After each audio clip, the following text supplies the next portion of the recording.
Welcome to our show. Our topic today very well could be the health and wellness discovery of the 21st century.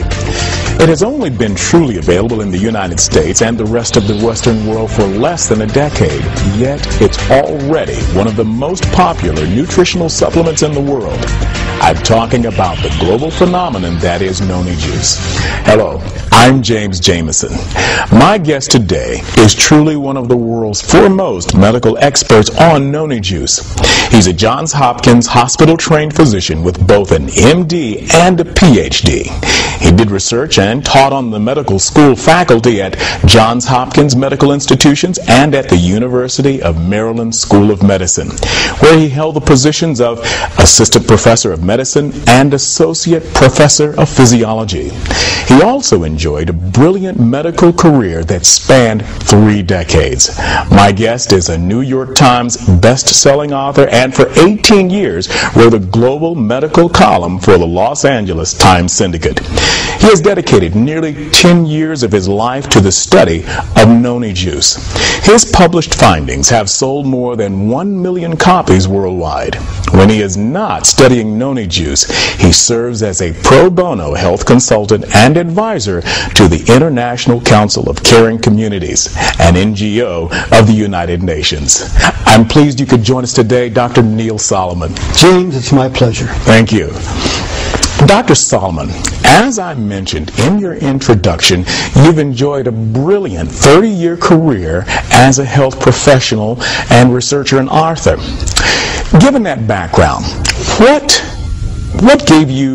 interested you in finding alternative medicines as opposed to traditional medicines, or is there something wrong with traditional medicine?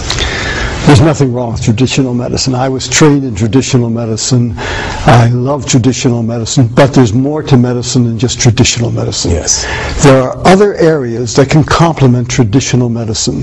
And the thing that really got me into the study of Noni was the fact that I saw a lot of patients in the hospital and out of the hospital who were getting ill because they were taking medications. Now, medications are important to take. You need to take your medications, but you should take the least amount that will do the job. And sometimes you can take food supplements, and that will allow you to take less medication, and therefore you'll have less side effects.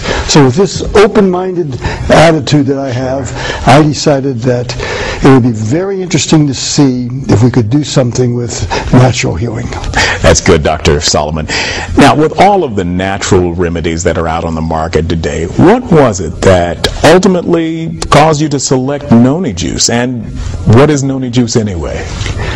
The reason I selected Noni juice was in 1996. I was an editor of a health journal, and we looked into new aspects of health and medicine.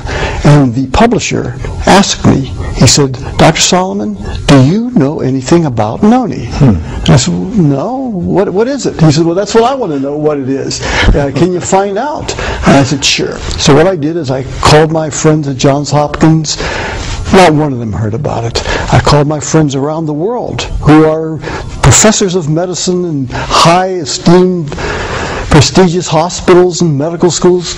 Not one of them heard about it. And I came back and I said, I can't find anybody that heard anything about Noni.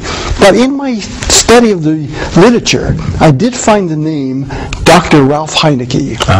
And so I phoned up Dr. Ralph Heineke, and I said, Dr. Heineke, this is Dr. Neil Solomon. I'm looking into Noni. What can you tell me about it? And at first, he said, well, a little defensive. He said, well, wait a minute. What do you want to know about Noni for? I said, well, I think it's interesting. From what I heard, it helps lots of people for lots of different things. And that opened him up, and then he started telling me about it. And he said, yes. He told me all the things that they help for, from headaches to arthritis to cancer. You name it, it didn't help. And I said, well, do you know anybody I can talk to in the United States who can tell me about it? Somebody who's taken it, and they could tell me really what they felt. And no problem. And I got a name, and then from that person, I got other names, and then from that person, got other names, and pretty soon I had a stable of people who were telling me about Noni. And it did help. According to them, it helped them from cancer, heart disease, arthritis, rheumatism, sexual problems, all the way to stroke. And each of them had their own particular problem, and each of them told me their own story. And they were fascinating stories. To name a few of these people, there was Ken and Mary Rowland, where arthritis was a problem. There was Drew and Maeva White, and they had cancer problems. There was Mark and Joe Rosen, and they had infectious problems.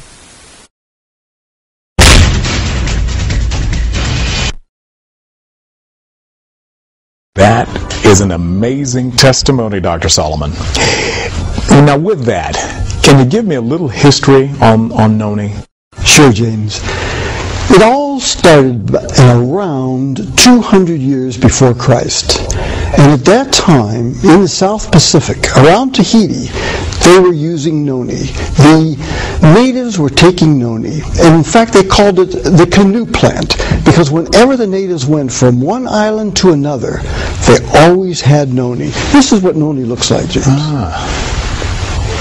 And they took it because if they got sick, they knew they could bite it and chew it up, or squeeze it and make a juice. And it was also a good emergency food. It could keep them going in case of starvation.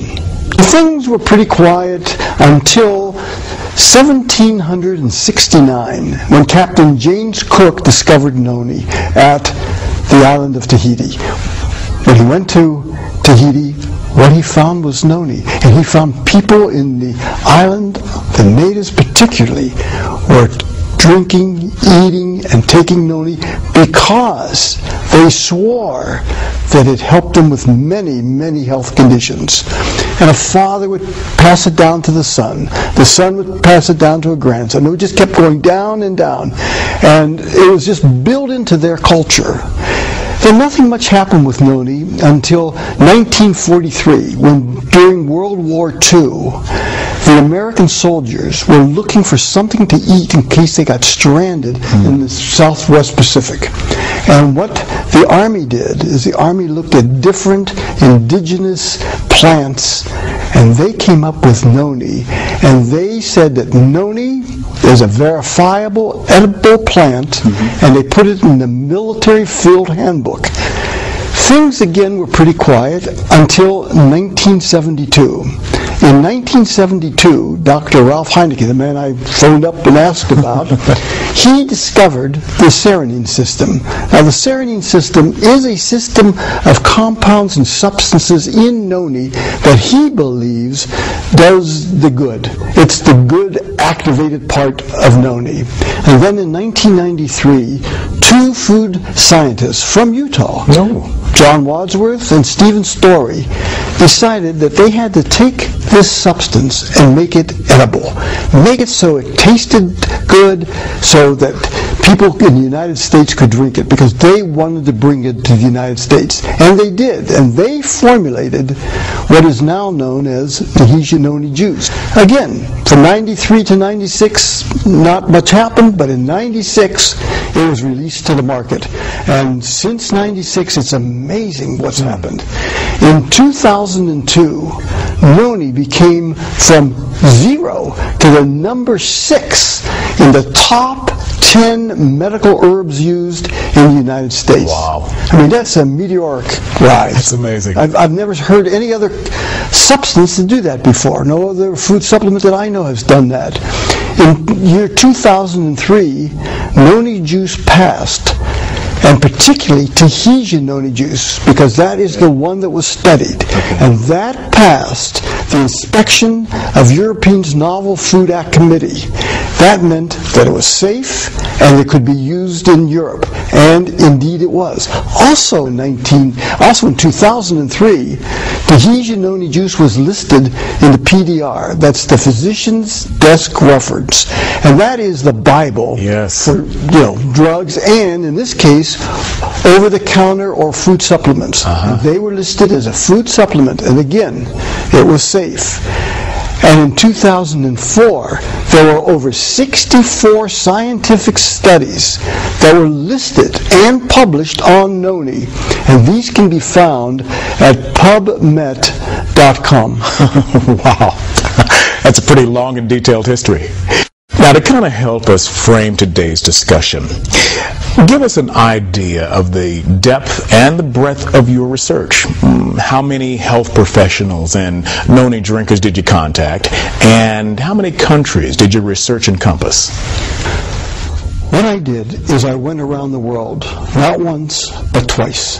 I wanted to talk to professionals, health professionals who use Tahitian Noni juice and recommend it for their clients. And then I wanted to talk to the people that they had recommended it to see how they did. It was amazing what I found.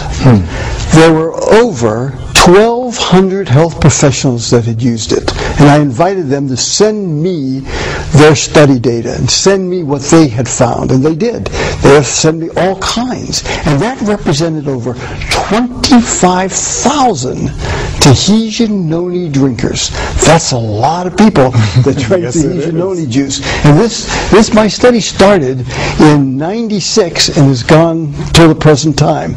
And this encompassed over 80 countries and 29 different health conditions where Tahitian Noni juice helped. Wow, that's a pretty long trip, isn't it? Has there been much research and publishing done on Noni? Yes, there has. It started back with Dr. Ralph Heineke, and by 1999, when I wrote a book about this called The Noni Phenomenon, I cited over 20 references about Tahitian Noni juice. And in 2004, when I wrote the next book about this, the comprehensive book about it, called The Noni Solution, it had escalated to over 90 references. So it just was shooting up. More and more people, more and more health professionals were finding out about it and studying it.